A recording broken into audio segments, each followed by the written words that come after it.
मेरा नाम पुनीत है। मेरे माता-पिता जब मैं 8 साल का था, तभी इस दुनिया से जा चुके थे। मेरी एक बड़ी बहन थी, जिनकी उम्र उस समय 18 साल थी। दीदी के पैदा होने के बाद मेरी माँ ने उम्मीद छोड़ दी थी कि वो दोबारा कभी भी माँ बन सकती है। लेकिन मेरी माँ को एक बेटा भी चाहिए था। उन्होंने बहुत प्रार्थना की और ना जाने कितने डॉक्टरों से अपना चेकअप करवाया। तब जाकर भगवान ने उन्हें पूरे 10 साल के बाद माँ बनने की दोबारा से खुशी दी थी और फिर मैंने जन्म लिया। मेरे जन्म के बाद मेरे माता-पिता बहुत खुश हो गए थे। हम लोग मिडिल क्लास फैमिली के लोग थे। जब मैं 5 साल का था, तो मेरे मम्मी-पापा ने फैसला कर लिया कि वो मुझे बोर्डिंग स्कूल में पढ़ने के लिए डाल देंगे, क्योंकि मेरे मम्मी-पापा चाहते थे कि उनका बेटा पढ़ लिख कर एक बड़ा बिजनेसमैन बने। जबकि मेरी दीदी की भी पढ़ाई चल रही थी। मेरे मम्मी पापा की दीदी से कोई खास डिमांड नहीं थी। वो सिर्फ इतना ही चाहते थे कि दीदी की जब पढ़ाई पूरी हो जाए तो वो उनकी शादी एक अच्छे परिवार में करवा कर अपने फर्ज से मुक्ति पालें। उनके ज़्यादातर सपने अपने बेटे से जुड़े हुए थे। तभी तो उन्होंने मुझे अपने आप से अलग करके बोर्डिंग स्कूल में डलवा दिया था। मैं वहाँ पर हॉस्टल में रहा करता था और इसी तरह से मेरी जिंदगी गुजर गई। फिर मैं जब 8 साल का हुआ तो मेरे मम्मी पापा की अचानक मौत की खबर मुझे मिली। मुझे मेरे मामा जी हॉस्टल से लेने के लिए आ गए थे। मैं जैसे ही घर आया तो मैंने देखा कि चारों तरफ रोने धोने की आवाजें आ रही थीं।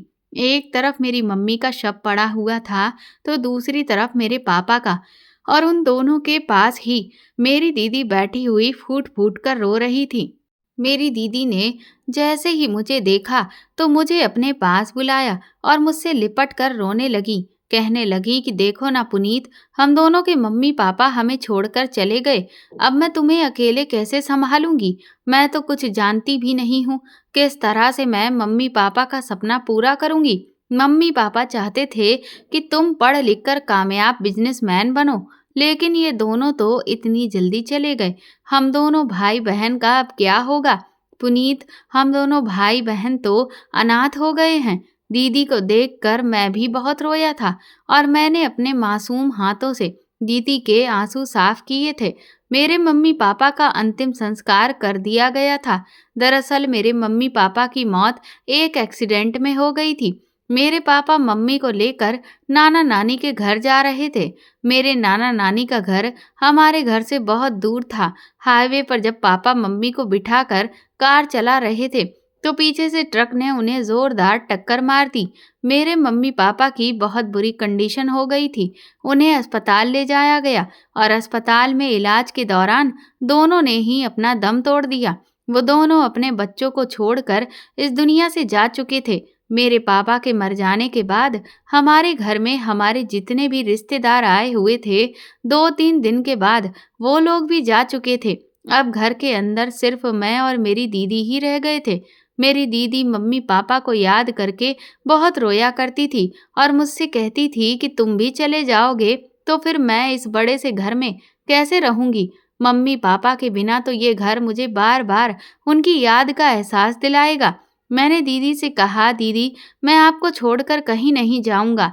दीदी कहने लगी कि नहीं नहीं पुनीत, तुम ऐसा नहीं कर सकते।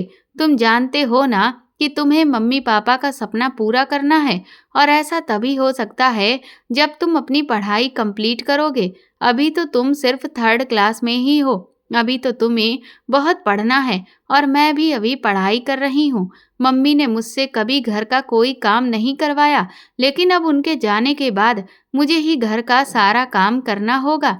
तुम नहीं जानते पुनीत, हम दोनों के माता पिता इस दुनिया से जा चुके हैं और अब हम दोनों ही एक दूसरे का सहारा हैं। तुम फिक्र मत करो, मम्मी पापा नहीं रहे तो क्या हुआ, मैं तुम्हारी पढ़ाई पूरी करवाऊंगी, चाहे मुझे नौकरी ही क्यों ना करनी पड़े। कुछ दिनों बाद दीदी ने मुझे जबरदस्ती वापस हॉस्टल भेज दिया था। जब मेरे मम्मी पापा जिंदा थे तो उन्होंने मेरी दीदी का रिश्ता तय कर दिया था। मेरी दीदी का रिश्ता मेरी मम्मी की सहेली के बेटे से लग गया था। वो लड़का देखने में बहुत अच्छा था और मेरी मम्मी पापा को बहुत पसंद था। इस रिश्ते की शुरुआत मेरी मम्मी की सहेली ने ही की थी। उनको मेरी दीदी बहुत पसंद थी और वो हाई स्कूल में ही थी। तब उन्होंने अपने बेटे के लिए मेरी मम्मी से दीदी का रिश्ता मांग लिया था और कहा था कि मुझे तुम्हारी बेटी बहुत पसंद है, मैं इसे अपने घर की बहू बनाना चाहती हूँ। मेरे मम्मी पापा दीदी की इतनी जल्दी शादी नहीं करना चाहते थे, क्योंकि वो अभी कम उम्र की थी और अभी पढ़ाई कर रही थी। लेकिन मेरी मम्मी की सहेली ने कहा कि अगर आप लोगों को लगता है कि शादी जल्दी होगी, तो फिर हम शादी थोड़ा रुक कर लेते हैं। आपकी बेटी की पढ़ाई पूरी हो जाएगी, तब हम शादी कर लेंगे। लेकिन तब तक के लिए ये रिश्ता बस तय कर देते हैं, क्योंकि ऐसा ना हो कि पूनम का रिश्ता कहीं और लग जाए। मेरी दीदी का नाम पूनम था। इस तरह मेरे मम्मी पापा ने दीदी का रिश्ता फिक्स कर दिया था और शादी की बात पढ़ाई पूरी होने के बाद की गई थी। पहले हमारे घर के हालात बहुत अच्छे हुआ करते थे। मेरी मम्मी की फ्रेंड अनीता आंटी एक ऐसी फैमिली में रहने वाली थी जिन्होंने अकेले ही अपने बेटे और बेटी की परवरिश की थी। उनका एक बेटा और एक बेटी थी। जब उनकी बेटी 1 साल की हुई थी तो उनके पति इस दुनिया से जा चुके थे। अनीता आंटी ने अपने दोनों बच्चों को नौकरी करके पाला था। उनके घर के हालात बस नॉर्मल से थे, जबकि मेरे पापा एक अच्छी पोस्ट पर नौकरी करते थे।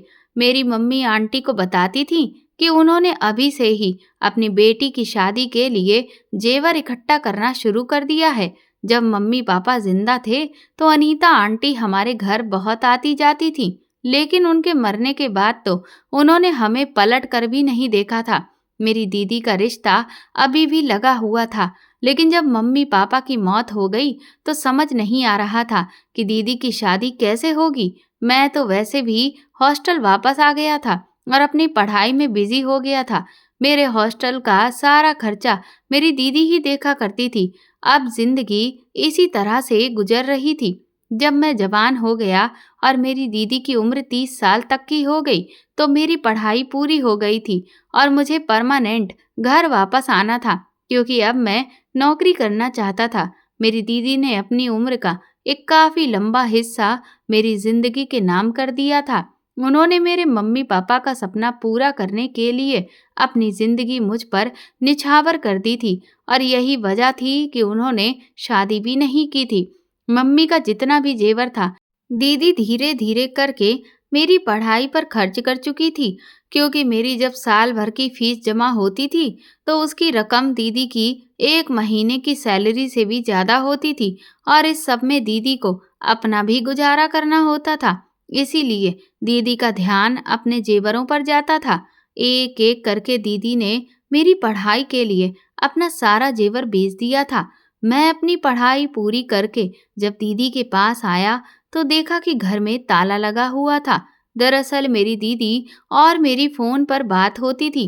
वो मुझे बताती थी कि मैं नौकरी पर जाती हूँ, सुबह 10 बजे से लेकर शाम के 5 बजे तक वहीं जॉब करती हूँ और उसके बाद फिर मुझे रात के 12 बजे दोबारा से नाइट शिफ्ट करने के लिए जाना होता है। और मैं रात के 1 बजे आया था, क्योंकि मेरी ट्रेन बहुत लेट हो गई थी। इसलिए मुझे घर आते आते रात का 1 बज गया था। मैं समझ गया था कि दीदी अपनी नाइट ड्यूटी पर गई होगी, इसलिए ताला लगा हुआ है।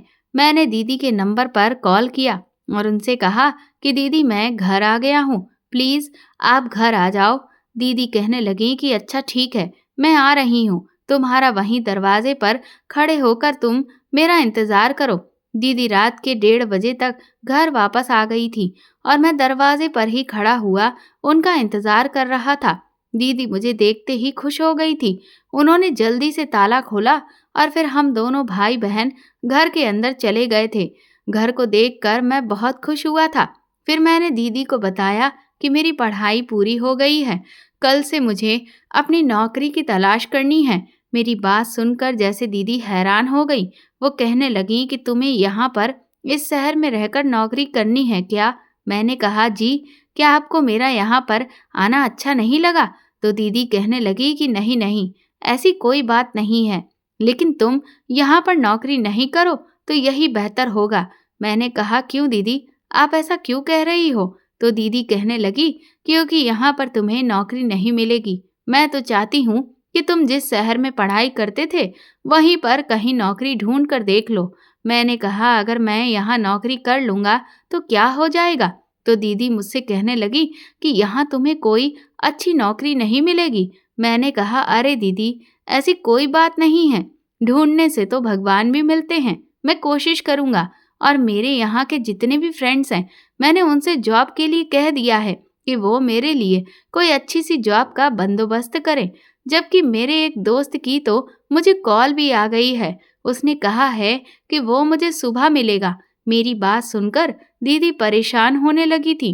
ना जाने क्यों मुझे यहाँ पर परमानेंट रहते हुए देखकर उन्हें ज़्यादा खुशी नहीं हुई थी। और मैं जब भी यहाँ पर आता था तो दीदी कहती थी कि तुम रात को ही घर आया करो। मैं कहता था कि दीदी, मुझे घर आते आते देर हो जाती है और आप भी ड्यूटी पर होती हो।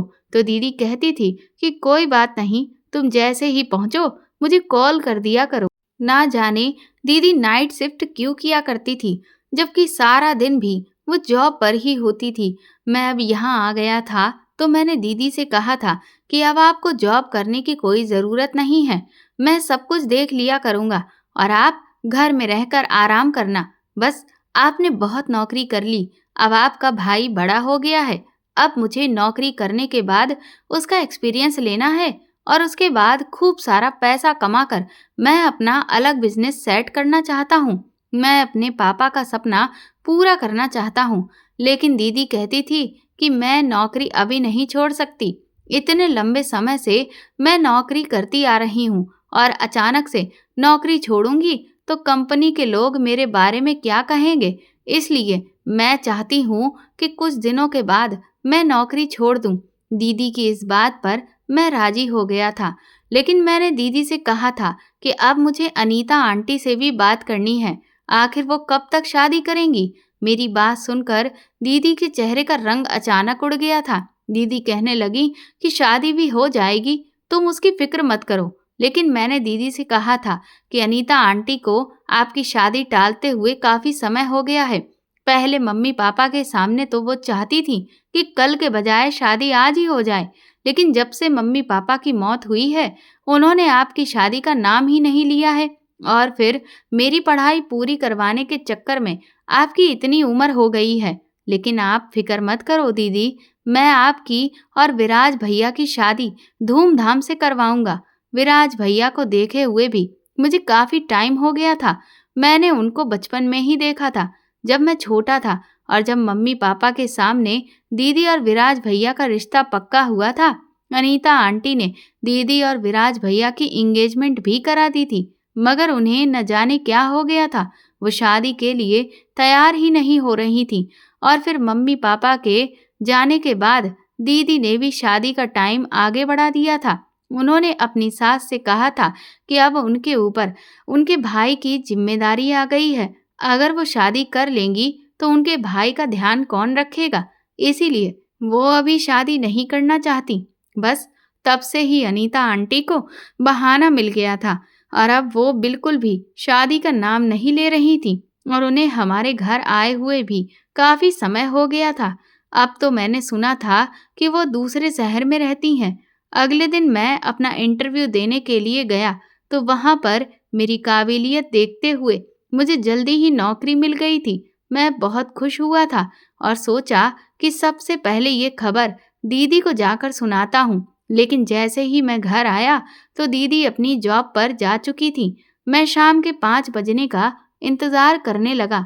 दीदी घर आई तो मैंने उनसे बात की और उनको ये खबर सुनाई। दीदी बहुत खुश हुई थी। फिर उसके बाद दीदी ने खाना बनाया और हम दोनों भाई बहन ने साथ बैठकर खाना खाया था।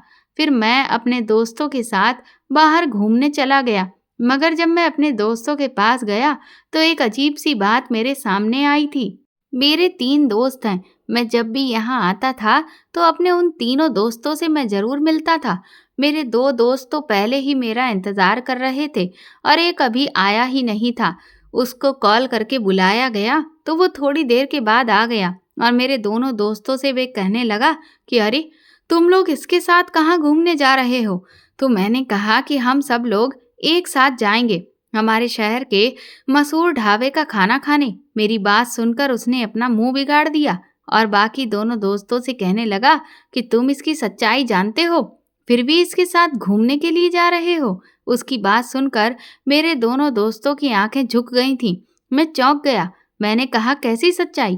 तो वो दोनों लड़के कहने लगे कि ये सही कह रहा है पुनीत, हम तुम्हारे साथ नहीं जा सकते। मैंने कहा, क्यों? क्या हो गया तुम लोगों को? तो मेरा दोस्त कहने लगा कि ये बात तो तुम अपनी बहन से जाकर पूछो। हम ऐसे लड़के से दोस्ती नहीं रखना चाहते जिसकी बहन इतनी बिगड़ी हुई हो। हम शरीफ माता पिता के बेटे हैं। ये कहकर वो तीनों वहां से चले गए थे और मैं वहां पर हैरान खड़ा रह गया था और सोच रहा था कि ये लोग मेरी दीदी के बारे में ऐसी बातें क्यों कर रहे हैं। मेरे तो कुछ भी समझ में नहीं आया था और मैं घर वापस आ गया था। मैं जैसे ही घर आया तो दीदी अपनी नौकरी पर जाने की तैयारी कर रही थी। मैंने नोटिस किया था कि दीदी जब भी अपनी नाइट ड्यूटी पर जाती थी तो अच्छे से कपड़े पहनकर और खूब मेकअप करके जाती थी।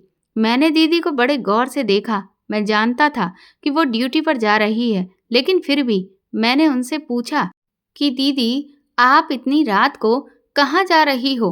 तो दीदी हंसते हुए कहने लगी, तुम्हें नहीं पता कि मैं नाइट ड्यूटी करती हूँ, बस वहीं पर ही जा रही हूँ।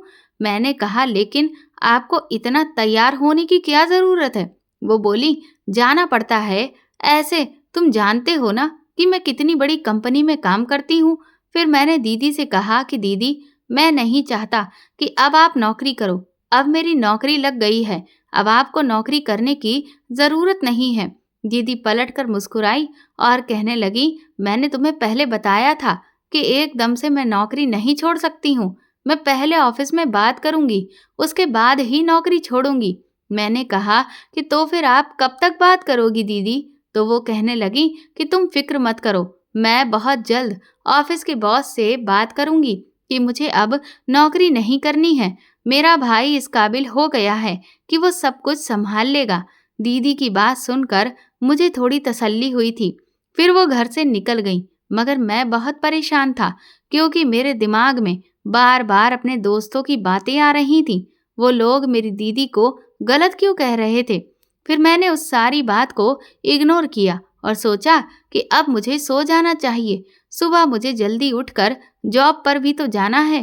पहले ही दिन अगर मैं लेट हो जाऊंगा तो फिर सही नहीं रहेगा। इसीलिए मैं सो गया था। अब अगले ही दिन से मैंने अपनी जॉब पर जाना शुरू कर दिया था। वहाँ के बॉस मुझसे पहले दिन ही इम्प्रेस हो गए थे। कुछ दिन इसी तरह से गुजर गए।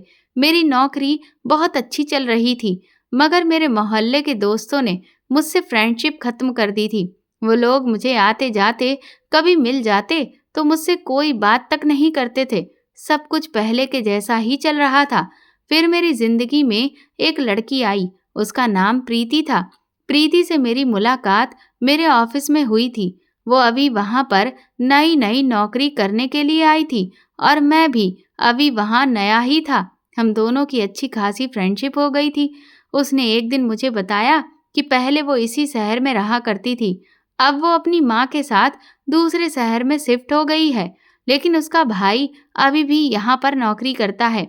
उसने बताया कि मेरे भैया कुछ दिनों से अपने काम के सिलसिले में विदेश गए हुए हैं, इसीलिए वो अपने पुराने वाले घर में अकेले ही रहती है। उसकी माँ भी उसके साथ नहीं है। उसने कहा कि मेरे भैया का रिश्ता लगा हुआ है। मेरे भैया और भाभी की उम्र काफ़ी ज़्यादा हो गई है, लेकिन मेरी मम्मी फिर भी उनकी शादी नहीं कराना चाहती। मेरी होने वाली भाभी के मम्मी पापा मर गए थे, तो मम्मी अब उस लड़की से भैया की शादी नहीं करवाना चाहती। लेकिन भैया की जिद है कि वो उसी लड़की से शादी करना चाहते हैं। लेकिन पिछले कई साल से भैया ने अपनी शादी की कोई जिद नहीं की, पर वो यहाँ पर खामोशी से नौकरी कर रहे हैं। मम्मी तो उनको बुलाती हैं कि हमारे साथ आकर रहने लग जाओ, मगर भैया इनकार कर देते हैं। कहते हैं कि मैं यहीं पर ही ठीक हूँ। मगर जब से मैं यहाँ पर जॉब करने के लिए आई हूँ तो मेरे भैया से मुलाकात ही नहीं हो पाई थी। वैसे तो हमारे घर में किसी चीज़ की कमी नहीं है। भैया यहाँ पर नौकरी करते हैं तो अच्छे खासे पैसे हमें घर में भेज देते हैं। लेकिन मैं भी जॉब करना चाहती थी। जॉब करना मेरा एक शौक था। मैं अपने शौक को पूरा करना चाहती हूँ, इसीलिए इस शहर में आई हूँ। फिर मैंने भी प्रीति को अपने बारे में बताया कि मेरी भी एक बड़ी बहन है और उन्होंने मम्मी पापा के मरने के बाद मेहनत से मुझे पढ़ाया लिखाया है और इस काबिल बनाया कि अब मैं अपने पैरों पर खड़े होने के काबिल हो गया हूँ। मेरी दीदी की कहानी भी कुछ कुछ तुम्हारे भैया के जैसी ही है। मेरी दीदी की सास भी उनका रिश्ता नहीं करना चाहती, न जाने उन्हें क्या हो गया है। मुझे तो लगता है कि वो बहुत लालची औरत है। जब उन्होंने देखा था कि हमारे घर के हालात अच्छे हैं, तब उन्होंने दीदी का रिश्ता तुरंत ही मेरे मम्मी पापा से मांग लिया था। लेकिन अब देखा कि हमारे हालात बदल गए, तो उन्होंने हमसे मतलब ही नहीं रखा और अब वो मेरी बहन को अपनाना नहीं चाहती हैं। प्रीति और मेरे बीच धीरे धीरे प्यार बढ़ने लगा था। हम दोनों एक दूसरे को चाहने लगे थे। कई दिन इसी तरह से गुजर गए थे, जब एक दिन अचानक प्रीति की मेरे पास कॉल आई और वो कहने लगी कि पुनीत, मेरी मम्मी मेरी शादी करना चाहती है। मैंने कहा तो फिर तुम शादी से इनकार कर दो। तुम कह दो कि तुम अभी शादी नहीं करना चाहती। वैसे भी तुम्हारी मम्मी को पहले अपने बेटे की शादी करनी चाहिए। तो वो कहने लगी कि नहीं, मम्मी ने साफ कह दिया है कि वो भैया की शादी उस लड़की के साथ नहीं करेंगी। मेरी उम्र ना निकल जाए, इसलिए वो जल्दी ही मेरी शादी करना चाहती हैं। तुम प्लीज अपनी दीदी से बात करो। मैंने कहा लेकिन मैं तुमसे इतनी जल्दी शादी नहीं कर सकता, क्योंकि पहले मैं अपनी दीदी की शादी करवाना चाहता हूँ। मेरी खातिर उन्होंने अपनी सारी जिंदगी मेरे लिए न्योछावर कर दी, इसलिए मैं पहले उनका घर बसता हुआ देखना चाहता हूँ। प्रीति कहने लगी, इस तरह तो मेरी शादी हो जाएगी। तुम अपनी दीदी से बात तो करके देखो और अपनी दीदी की जल्द से जल्द शादी करवाओ। मैं भी अपनी मम्मी से तुम्हारे बारे में बताकर देखती हूँ। मैंने कहा चलो ठीक है, मैं तुमसे बाद में बात करता हूँ। मैं ऑफिस से घर गया तो दीदी भी घर आ चुकी थी। मैंने उनसे बात की और कहा कि दीदी, अब आपको ये नौकरी छोड़नी होगी और मुझे आप बताओ कि अनीता आंटी कहाँ पर रहती हैं। मैं आपकी शादी करवाना चाहता हूँ। मेरी बात सुनकर अचानक दीदी ने मुझे हैरानी भरे अंदाज में देखा और कहने लगी कि आज तुम्हें क्या हो गया है? तुम मेरी शादी क्यों करवाना चाहते हो? मैंने कहा, आपका क्या मतलब है कि मैं शादी क्यों करवाना चाहता हूँ? आपका रिश्ता मम्मी पापा अपने हाथों से तय करके गए थे और वैसे भी आपकी शादी की उम्र भी निकल चुकी है। आखिर आपकी शादी कब होगी? तो दीदी कहने लगी, हो जाएगी, लेकिन तुम्हें किस बात की जल्दी हो रही है? और मैं तुमसे कितनी बार कह चुकी हूँ कि मैं नौकरी छोड़ दूंगी। मैंने कहा दीदी, मैं एक लड़की से प्यार करता हूँ और उसके साथ शादी करना चाहता हूँ। उसकी मम्मी उसका रिश्ता किसी और के साथ करवा रही है, लेकिन अपनी शादी से पहले मैं आपका घर बसता हुआ देखना चाहता हूँ। तो दीदी कहने लगी, अच्छा तो ये बात है, तुम मुझे उस लड़की और उसकी माँ से मिलवाओ। मैं खुद उसके साथ तुम्हारी शादी करवाऊंगी। तुम मेरी शादी की फिक्र मत करो। मैं पहले भी तुम्हारे बिना रहती थी, अब भी रह लूंगी। मैंने कहा नहीं दीदी, इस तरह तो आप सारी जिंदगी कुंवारी ही बैठी रहोगी। मेरी बात आप अनीता आंटी से करवाओ। अपने मोबाइल से उनको कॉल लगा कर दो। दीदी कहने लगी कि ये रहा मेरा मोबाइल, लो तुम खुद उनको कॉल लगा लो। मैंने दीदी का मोबाइल लिया और अनीता आंटी के नंबर को डायल किया तो उनका नंबर स्विच ऑफ जा रहा था। मैंने कहा, नंबर तो बंद आ रहा है। तो दीदी कहने लगी कि उन्हें अपने बेटे की शादी मेरे साथ नहीं करवानी है, इसीलिए उन्होंने काफी लंबे समय से अपने नंबर को स्विच ऑफ करके रख दिया है ताकि मैं उनको कॉल ना कर सकूं। और अब तो मेरी शादी को भूल जाओ। मैं खुश हूँ, अपनी नौकरी कर रही हूँ और अपने पैरों पर खड़ी हूँ, इसलिए अपना गुजारा मैं आसानी से कर सकती हूँ और मेरी शादी भी हो जाएगी। तुम इसकी परवाह मत करो। और वो लड़की कौन है? जरा मुझे भी उसकी फोटो दिखाओ, मैं भी तो देखूं मेरे भाई ने किस लड़की को पसंद किया है। मैं अपने मोबाइल में दीदी को प्रीति की फोटो दिखाने ही जा रहा था कि तभी इतनी देर में अचानक मेरे बॉस की कॉल आ गई और मैं उनसे बात करने के लिए घर से बाहर निकल गया, क्योंकि घर के अंदर मुझे बॉस की आवाज नहीं आ रही थी। मैं अभी बॉस से बात कर ही रहा था कि हमारे पड़ोस वाले कुछ लोग मुझे बड़ा घूर घूर कर देख रहे थे। मैं बड़ा हैरान हुआ और उनके करीब जाकर पूछने लगा कि क्या हुआ भाई साहब, आप मुझे घूर घूर कर क्यों देख रहे हो? तो वो आदमी कहने लगा, कुछ नहीं, बस ये देख रहा हूँ कि भाई तो इतना शरीफ है और बहन ना जाने कैसे काम करती है। मैंने कहा, आपका क्या मतलब है मेरी दीदी से? तो वो कहने लगा कि अच्छा, सारा मोहल्ला तुम्हारी बहन की सच्चाई जानता है, तुम्हें नहीं पता अपनी बहन के बारे में कि वो सज संवर करके न जाने कहाँ जहाँ जाती है, जरूर गलत काम ही करती होगी, तभी तो इतनी उम्र हो जाने के बाद भी शादी नहीं कर रही है। वो आदमी ये बात कहकर अपने घर के अंदर चला गया था, लेकिन मुझे बहुत गुस्सा आ रहा था। लोगों की बातें सुनकर मेरा खून खौल रहा था। इससे पहले भी मेरे दोस्त मेरी बहन के बारे में ऐसी बातें कर चुके थे। इसका मतलब यही था कि मेरी दीदी कोई गलत काम करती है।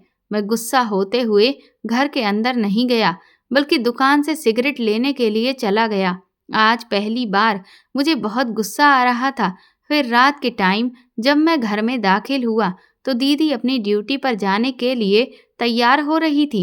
मैंने दीदी से कहा कि आज आप ड्यूटी पर नहीं जाओगी। मेरी बात सुनकर दीदी कहने लगी कि क्या हो गया है तुम्हें? तुम बड़े गुस्से में लग रहे हो और मैं तुम्हारा खाने पर कितनी देर तक इंतजार करती रही, लेकिन तुम आए नहीं। और मैंने तुम्हें कितनी सारी कॉल्स की थी, तुमने मेरी कॉल भी रिसीव नहीं की। मैंने कहा कि मुझे भूख नहीं है और अब से आप ड्यूटी पर नहीं जाओगी, बस घर में रहो। मुझे बताओ, अनीता आंटी कहाँ रहती हैं? कल मैं वहाँ जाकर उनसे आपके रिश्ते की फाइनल बात करके आऊँगा। अगर वो अपने बेटे की शादी आपके साथ करवाना चाहती हैं तो ठीक है, वरना मैं आपके लिए कहीं और रिश्ता तलाश करता हूँ। मेरी बात सुनकर दीदी गुस्सा करते हुए कहने लगी कि मैंने तुमसे कितनी बार कहा है कि ना मैं तो अभी जॉब छोड़ सकती हूँ और ना ही मुझे अभी शादी करनी है। हो जाएगी मेरी शादी भी। तुम्हें शादी करनी है तो तुम मेरी मुलाकात उस लड़की से करवा दो, मैं तुम्हारी शादी करवा दूंगी, मगर मेरे पीछे मत पड़ो प्लीज। मैंने दीदी से कहा, दीदी मैं कुछ नहीं जानता, आज से आप नौकरी पर नहीं जाओगी तो मतलब नहीं जाओगी। अगर आपने ऐसा करने की कोशिश भी की तो फिर अच्छा नहीं होगा। आप नहीं जानती कि आपकी वजह से मुझे लोगों से कितनी गलत गलत बातें सुननी पड़ती हैं। इसका मतलब है कि लोग सच ही कहते हैं कि आप कोई गलत काम करती हो। मेरे दोस्त तक आपकी वजह से मुझसे दूर हो गए। दीदी कहने लगी कि क्या? मैंने तुम्हारे दोस्तों से तो कभी कुछ नहीं कहा। मेरी वजह से वो तुमसे दूर कैसे हो सकते हैं? मैंने कहा, आप कोई गलत काम करती हो, मेरे दोस्त ही नहीं, ऐसा मोहल्ले वाले भी कहते हैं। दीदी रोते हुए कहने लगी कि नहीं नहीं, तुम्हें किसी ने गलत बताया है, मैं कोई गलत काम नहीं करती, मेरी बात का विश्वास करो। मोहल्ले वाले या तुम्हारे दोस्त मुझे इसलिए बुरा कहते होंगे क्योंकि मैं यहाँ पर अकेली रहती हूँ और जवान लड़की अगर रात के वक्त भी घर से बाहर काम करने के लिए जाए और सुबह को वापस आए तो लोग यही समझते हैं कि वो कोई गलत काम करके आ रही है, लेकिन कोई हमारी मजबूरी के बारे में तो नहीं जानता ना। यही वजह है कि लोग मेरे बारे में इस तरह की बातें कर रहे हैं, मगर तुम मेरा भरोसा करो, मैं कोई गलत काम नहीं करती हूँ। मैंने कहा, अच्छा ठीक है, मैं आपकी बात पर भरोसा कर लूँगा, लेकिन आपको ये नौकरी छोड़नी होगी। आप क्या काम करती हो ये तो आप ही जानती होगी। दीदी अपनी जिद पर अड़ी हुई थी कि वो इतनी जल्दी नौकरी नहीं छोड़ सकती। मुझे दीदी पर गुस्सा आ गया और मैंने कहा कि अच्छा ठीक है, तो फिर आपको अपने भाई से प्यारी नौकरी है तो मैं इस घर से जा रहा हूँ। फिर आप यहाँ पर जैसे पहले अकेले रहती थी ऐसे ही रहो। मुझ में लोगों की बातें सुनने की क्षमता नहीं है। मैं गुस्से से घर से बाहर निकल आया था और मेरी दीदी मुझे रोकती रह गई थी। सारी रात मैं घर से बाहर रहा था, इधर उधर टहलता रहा। दीदी ने मुझे बहुत सारी कॉल्स की और कहा कि प्लीज घर आ जाओ, मैं तुम्हारा इंतजार कर रही हूँ। मैंने सोचा कि मुझे अपनी दीदी को इतना परेशान नहीं करना चाहिए, इसीलिए सुबह के टाइम पर मैं घर चला गया था। जैसे ही मैं घर गया तो दीदी की हालत बहुत बुरी हो रही थी। वो रो रो कर बहुत परेशान हो गई थी। उन्होंने मुझे भरोसा दिलाया कि मैं कोई गलत काम नहीं करती और मैं तुमसे वादा करती हूँ कि 1 हफ्ते के बाद मैं नौकरी छोड़ दूंगी। मैंने दीदी की बात मान ली थी। उधर अनीता आंटी का नंबर नहीं लग रहा था और ना ही उनके बारे में मुझे कुछ पता था कि वो कहाँ रहती हैं। विराज भैया के बारे में भी मुझे कुछ नहीं पता था और प्रीति बार बार मुझे कॉल कर करके कह रही थी, प्लीज़ अपनी दीदी की और मेरी मम्मी की आपस में बात करवा दो। उसने कहा था कि मेरी मम्मी कल रात की ट्रेन से मेरे पास आ गई हैं। मैंने मम्मी को तुम्हारे बारे में सब कुछ बता दिया है। मम्मी तुमसे और तुम्हारी बहन से मिलना चाहती हैं। मैंने कहा चलो ठीक है, मैं अपनी दीदी से बात करता हूँ। अब विराज भैया और अनीता आंटी का तो कुछ पता ही नहीं चल रहा था और मैं प्रीति को अपने हाथ से जाने नहीं देना चाहता था क्योंकि मैं उससे बहुत प्यार करता था। दीदी तो वैसे भी प्रीति को अपनाने के लिए तैयार थी। दीदी ने कह दिया था कि मैं लड़की की माँ से बात करने के लिए तैयार हूँ। उन्हें तुम बुलाना चाहते हो तो यहाँ बुला सकते हो। उस दिन मैं और दीदी दोनों ही अपने ऑफिस से छुट्टी कर ली थी। प्रीति भी अपनी मम्मी के साथ हमारे घर पर आने वाली थी। दोपहर के 2 बजे वो दोनों आने वाले थे। मैंने उनके नाश्ते पानी का अच्छी तरह से इंतजाम किया। दीदी ने भी घर की साफ सफाई अच्छे से कर ली थी। अब हम लोगों को प्रीति और उनकी मम्मी के आने का इंतज़ार था। मैंने प्रीति को अपने घर की लोकेशन सेंड कर दी थी। आधे घंटे के बाद वो लोग हमारे घर आ गए। जैसे ही मैंने दरवाज़ा खोला तो मैं देखकर दंग रह गया कि प्रीति के साथ जो औरत थी वो कोई और नहीं बल्कि अनीता आंटी थी। वो हमारे घर में चारों तरफ देखते हुए घर के अंदर दाखिल हुई। दीदी और मैं अनीता आंटी को और प्रीति को देखकर हैरान रह गए, जबकि कुछ ऐसा ही हाल अनीता आंटी और प्रीति का भी था। वो दोनों भी हमें हैरानी से देख रहे थे। अनीता आंटी ने प्रीति से कहा, क्या तुम इस घर में अपना रिश्ता करना चाहती हो? ओहो, तो अब मैं समझी। वो मेरी दीदी की तरफ इशारा करते हुए कहने लगी, अच्छा तो तुम्हारी दाल मेरे यहाँ नहीं गली तो तुमने मेरी बेटी को ही अपने भाई से फिसलवा लिया। दीदी अनीता आंटी और प्रीति से कह रही थी कि आप लोग एक बार बैठिए तो सही, बैठकर बात करते हैं। तो अनीता आंटी कहने लगी, अरे मैं तो इस घर का एक गिलास पानी भी पीना पसंद नहीं करती। मैं तो यहाँ पर अपनी सहेली की वजह से आई थी। मेरी मत मारी गई थी जो मैंने अपने बेटे का रिश्ता तुम्हारे साथ पक्का कर दिया था, मगर मैं अपने बेटे की शादी तुम्हारे साथ करके अपनी इस गलती को अंजाम नहीं देना चाहती हूँ। मैं अपनी तरफ से रिश्ता खत्म कर चुकी हूँ। अब मैं दोबारा से वो गलती नहीं करना चाहती। मैं अपनी बेटी को इस घर में कभी भी नहीं दूंगी। मुझे अनीता आंटी की बात सुनकर गुस्सा आ गया और मैंने कहा, तो फिर आपने अपने बेटे का रिश्ता मेरी दीदी के साथ फिक्स किया ही क्यों था? और आपके सहारे मेरी दीदी न जाने कब से कुंवारी बैठी हुई है। अनीता आंटी कहने लगी, अच्छा तो फिर कर क्यों नहीं देते अपनी बहन की शादी? मैं तो खुद चाहती हूँ कि मेरे बेटे का यहाँ से पीछा छूट जाए, लेकिन मेरा बेटा है कि जिद पकड़े बैठा है कि शादी करेगा तो इससे ही करेगा। मगर मैंने भी फैसला कर लिया है कि भले ही वो सारी जिंदगी कुंवारा बैठा रहे, मैं उसकी शादी यहाँ पर नहीं होने दूंगी। विराज मेरा इकलौता बेटा है। मुझे क्या पता था कि तुम्हारे माता पिता के मरने के बाद तुम लोगों के हालात इतने खराब हो जाएंगे। मेरा एक ही तो बेटा है और मैं अपने बेटे की शादी में सारे अरमान पूरे करना चाहती हूँ। खाली हाथ तो मैं इसको अपने घर की बहू नहीं बना सकती। मेरी तमन्ना थी कि मैं अपने बेटे की शादी किसी अमीर परिवार में खूबसूरत लड़की के साथ करूं, लेकिन इसने तो मेहनत कर करके अपनी खूबसूरती को भी बेकार कर लिया और तुम लोगों के पास कुछ बचा भी नहीं है। पूनम की माँ ने इसकी शादी के लिए ढेर सारा जेवर इकट्ठा करके रख लिया था, लेकिन वो सब भी इसने तुम्हारी पढ़ाई पर खर्च कर दिया।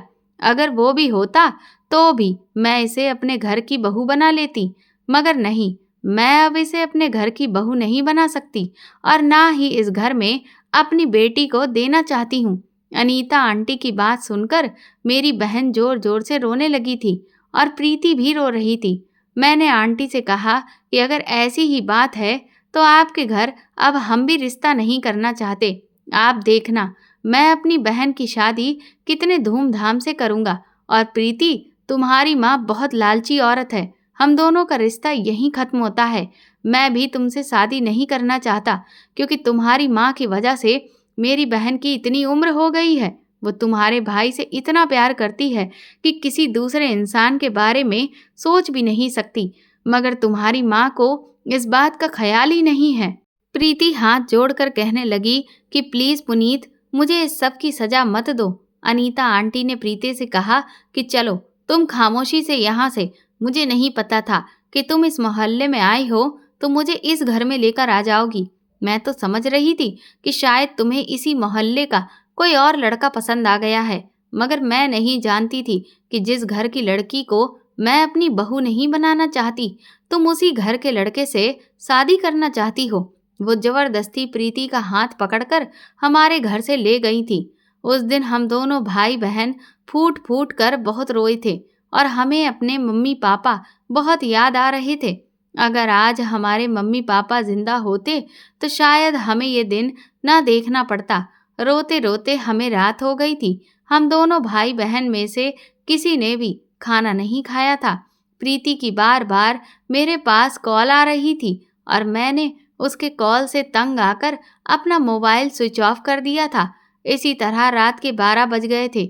मैंने देखा कि दीदी ने तैयार होना शुरू कर दिया था और वो नौकरी पर जाने वाली थी। मैंने दीदी से कहा कि दीदी, आप फिर से नौकरी पर जा रही हो।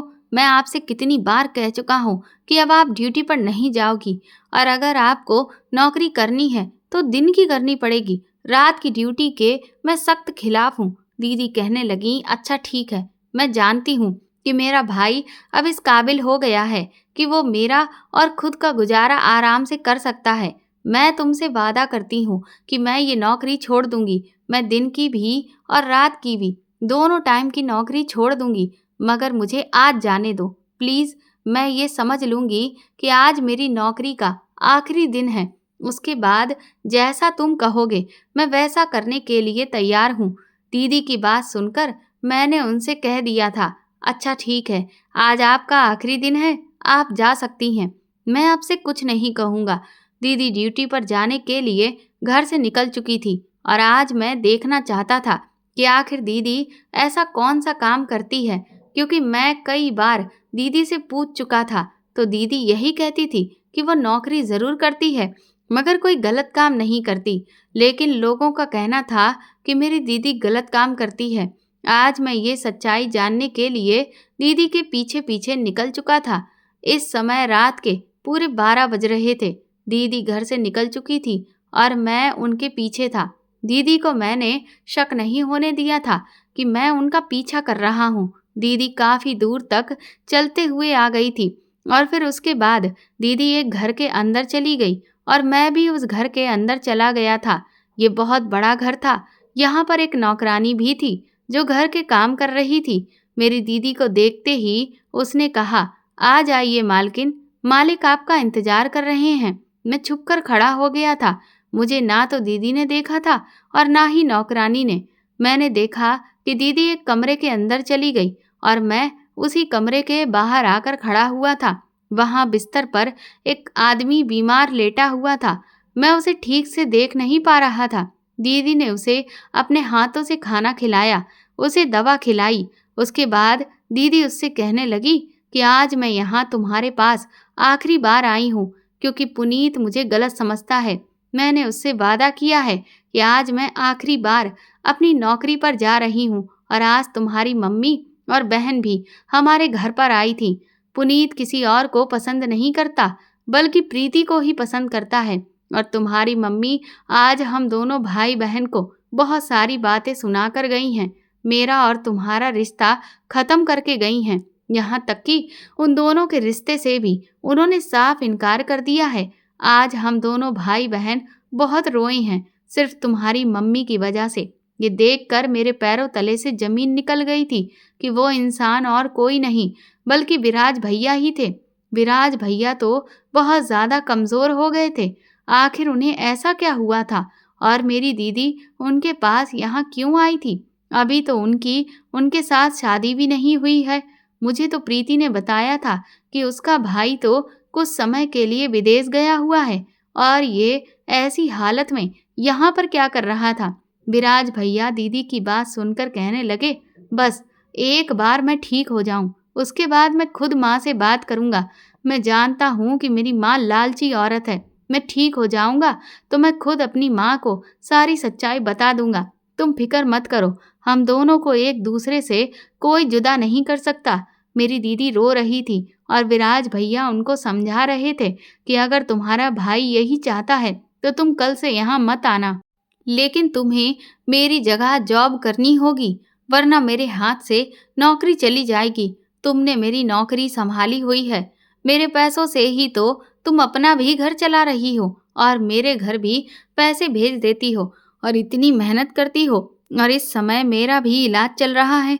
मैं तुम्हारा एहसान नहीं भूलूंगा।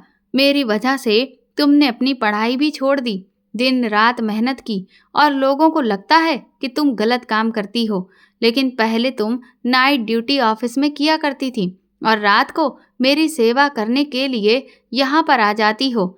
मेरे लिए तुमने बहुत कुछ किया है, लेकिन तुम परेशान मत हो। मैं जैसे ही ठीक हो जाऊंगा सब कुछ ठीक कर दूंगा, और फिर किसी की मजाल है कि कोई तुम्हें कुछ भी कह सके। विराज भैया की बातें सुनकर दीदी फूट फूट कर रो रही थी और इधर मेरी आंखों में भी आंसू आ गए थे। मैं अपनी बहन को कितना गलत समझता था, आज मेरे सामने सारी सच्चाई आ गई थी। और फिर मैं ऐसे ही उल्टे कदमों से वापस अपने घर आ गया और मुझे उन लोगों पर शर्मिंदगी महसूस हो रही थी जो मेरी दीदी को गलत कह रहे थे।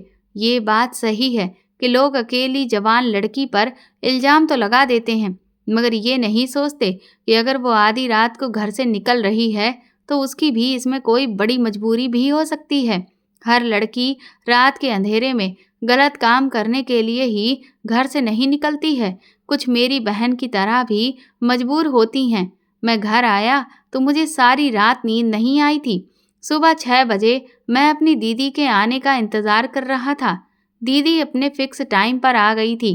दीदी जैसे ही घर आई मैंने उसे गले से लगा लिया और कहने लगा कि दीदी मुझे माफ़ कर दो। मेरी बात सुनकर दीदी कहने लगी कि क्या हुआ, तुम सोए नहीं हो? मुझे लगा कि तुम सो रहे हो। मैंने कहा दीदी मैं रात को आपका पीछा करते हुए गया था और मैं सारी सच्चाई जान चुका हूँ, मुझे माफ़ कर दीजिए। मैंने आपके साथ कई बार बदतमीजी की है, लेकिन अगर आप मुझे ये सब कुछ बता देती तो शायद मैं आपको कभी गलत नहीं समझता। दीदी कहने लगी कि मैं कैसे तुम्हें ये सब बताती। विराज का एक्सीडेंट हो गया था और उसके बहुत ज़्यादा चोट आई थी। जब तुम यहाँ आए तो मैंने सोचा भी था कि तुम्हें ये बात बता दूँ, लेकिन ये सोचकर नहीं बताई कि तुम मुझे गलत समझोगे, और फिर ऐसा ही हुआ। तुम दूसरों की बातों में आकर मुझे गलत समझने भी लगे थे, इसीलिए तुम्हें बता रही थी कि मैं गलत नहीं हूँ और ना ही कोई गलत काम करती हूँ।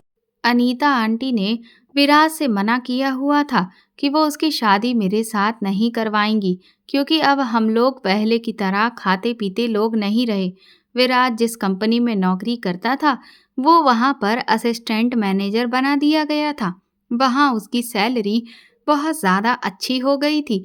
मम्मी पापा के मर जाने के कुछ समय के बाद अनीता आंटी शहर को छोड़कर दूसरे शहर में शिफ्ट हो गई थी, लेकिन विराज फिर भी यहीं पर नौकरी करता रहा। वो हर बार आंटी से यही कहता कि मेरी और पूनम की शादी कब करवाओगी, मगर अनीता आंटी कहती थी कि अब हम उन लोगों से कोई रिश्ता नहीं रखना चाहते।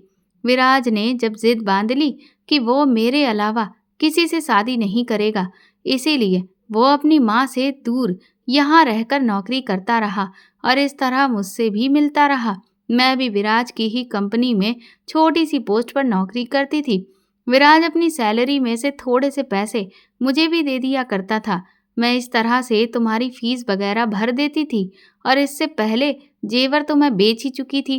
कई साल इसी तरह से गुजर गए, लेकिन अनीता आंटी हम दोनों की शादी करने का नाम ही नहीं ले रही थी, और विराज इस गुस्से में अपनी माँ बहन से बिल्कुल अलग रह रहा था। विराज उन लोगों से मिलने नहीं जाता था, उनको अपनी सैलरी भिजवा दिया करता था। मेरे पास कुछ पैसे मेरी सैलरी के होते थे और थोड़े से पैसे वो मुझे भी दे दिया करता था। उन पैसों से मुझे तुम्हारी पढ़ाई करवाना बहुत मुश्किल हो रहा था, इसलिए मैंने ही कंपनी में नाइट ड्यूटी करना शुरू कर दिया था। ऑफिस में जितना भी काम होता था मैं रात को जाकर किया करती थी। जिंदगी इसी तरह से गुजर रही थी। विराज अनीता आंटी को मनाते मनाते थक गया था, मगर वो नहीं मानी, इसलिए उसने फैसला किया था कि अब वो मेरे साथ खामोशी से शादी कर लेगा और इस तरह से मुझे उससे कोई अलग नहीं कर सकेगा, और फिर हम दोनों का रिश्ता भी जायज़ होगा। हम दोनों दुनिया वालों के सामने खुलकर एक दूसरे से मिल सकेंगे। मैंने इस बारे में तुम्हें नहीं बताया था क्योंकि विराज ने मुझे मना कर दिया था। उसने कहा कि अभी वो अपना बिजनेस अलग से सेट कर रहा है, वो इस काम में कामयाब हो जाए फिर वो खुशी खुशी ये खबर अपनी माँ और तुम्हें भी बता देगा। लेकिन ऐसा नहीं हो सका। विराज अपना बिजनेस सेट करने ही वाला था कि तुम्हारे आने से 2 महीने पहले उसका एक कार एक्सीडेंट हो गया। इतना खतरनाक एक्सीडेंट हुआ कि जिसमें वो बुरी तरह से घायल हुआ था। डॉक्टर ने कहा था कि विराज का खास ख्याल रखना पड़ेगा। विराज ने कहा कि मेरी मम्मी और बहन मेरे एक्सीडेंट की खबर सुनकर बहुत परेशान हो जाएंगी, इसलिए विराज ने उनको बता दिया था कि वो इस समय कामकाज के सिलसिले में विदेश गया हुआ है और फिर अस्पताल से डिस्चार्ज होने के बाद वो अपने घर नहीं गया बल्कि अपने एक दोस्त के घर चला गया था, जहां पर उसने अपना ख्याल रखने के लिए एक नौकरानी रखी थी।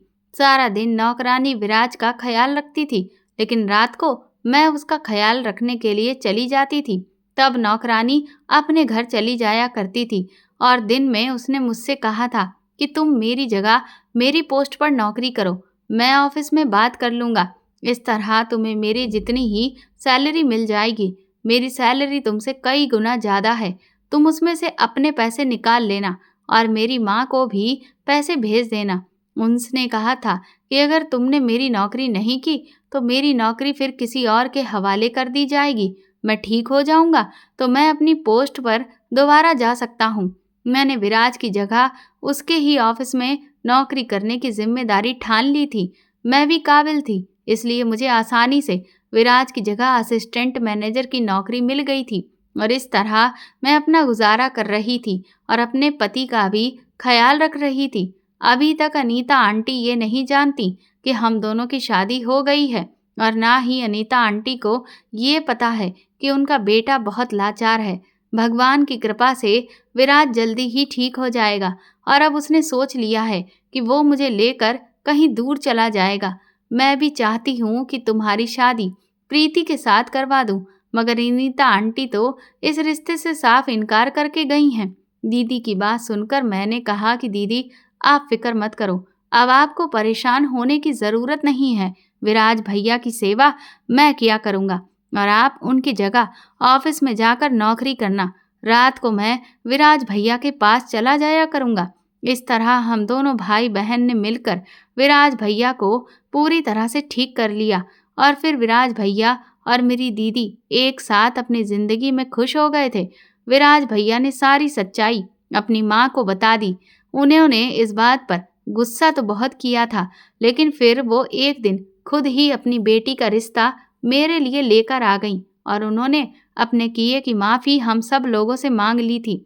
ऐसा इसलिए था क्योंकि प्रीति मेरी मोहब्बत में पागल हो गई थी। जब उसे पता चला कि उसकी माँ ने उसके भाई की भी शादी मेरी बहन के साथ नहीं होने दी और फिर उन दोनों की इस वजह से इतनी उम्र हो गई, तो उसे लगता था कि उसकी माँ मुझे भी प्रीति से जुदा कर देगी। इसीलिए प्रीति ने अपने आप को नुकसान पहुंचाने की कोशिश की। अनीता आंटी प्रीति से बहुत प्यार करती थी, इसलिए वो अपनी बेटी की जिद के आगे हार गई थी। एक समय था जब उन्होंने अपने बेटे की जिद नहीं मानी थी, मगर बेटी ने ऐसा मकाम पैदा कर दिया था कि उन्हें अपनी बेटी की बात माननी पड़ गई थी। जब अनीता आंटी को पता चला कि मेरी दीदी ने उनके बेटे का इतना ख्याल रखा और खुद मेहनत करके उन्होंने उनके बेटे की पोस्ट की सैलरी उन्हें हर महीने भिजवाई और उनके बेटे का भी ख्याल रखती रही, तब उनके दिल में दीदी के लिए मोहब्बत पैदा हो गई थी और इस तरह उन्होंने दीदी को अपनी बहू एक्सेप्ट कर लिया और फिर मेरी शादी प्रीति के साथ करवा दी। विराज भैया ने अपना बिजनेस अलग से सेट कर लिया है। विराज जब नौकरी किया करते थे तब भी उनकी अच्छी खासी सैलरी थी और वो अपनी सैलरी अपने घर भिजवाते थे। तब अनीता आंटी को घमंड हुआ करता था कि मेरा बेटा ज़्यादा पैसे कमाता है, इसीलिए उन्होंने मेरी दीदी को रिजेक्ट कर दिया था। लेकिन अब सब कुछ नॉर्मल हो गया है। अनीता आंटी को अपने किए पर बहुत पछतावा होता है और आज विराज भैया और दीदी भी बहुत खुश हैं और मैं अपनी पत्नी प्रीति के साथ बहुत खुश हूँ। इस तरह हम दोनों भाई बहन की जिंदगी बहुत खुशहाली से गुजर रही है। अनीता आंटी भी हम सब लोगों से बहुत प्यार करने लगी हैं और पुरानी सारी बातें वो सब भूल गई हैं। लेकिन मुझे अफसोस उन लोगों पर होता है जिन लोगों ने मेरी दीदी पर इल्जाम लगाया था। कभी भी हमें किसी पर बेबुनियाद इल्जाम नहीं लगाना चाहिए। मेरी दीदी ये सब कुछ मजबूरी में कर रही थी और लोग समझते थे कि मेरी दीदी गलत काम कर रही है। मुझे भी आज अपने आप पर शर्मिंदगी महसूस होती है कि जिस बहन ने सारी जिंदगी मेरा इतना ख्याल रखा, मेरी पढ़ाई पूरी करवाने के चक्कर में उसने अपनी जवानी न्यौछावर कर दी। उस बहन पर मैंने शक किया था। आज मैं कामयाब इंसान हूँ, सिर्फ अपनी बहन की वजह से। मेरे मम्मी पापा ने जो सपना देखा था वो सिर्फ मेरी बहन की वजह से पूरा हो सका। भगवान मेरे जैसी बहन सबको दे। तो दोस्तों, आपको ये कहानी कैसी लगी हमें कमेंट करके ज़रूर बताएं और प्लीज़ इस कहानी को ज़्यादा से ज़्यादा शेयर और लाइक करके मेरे चैनल को सपोर्ट करें। Thank you.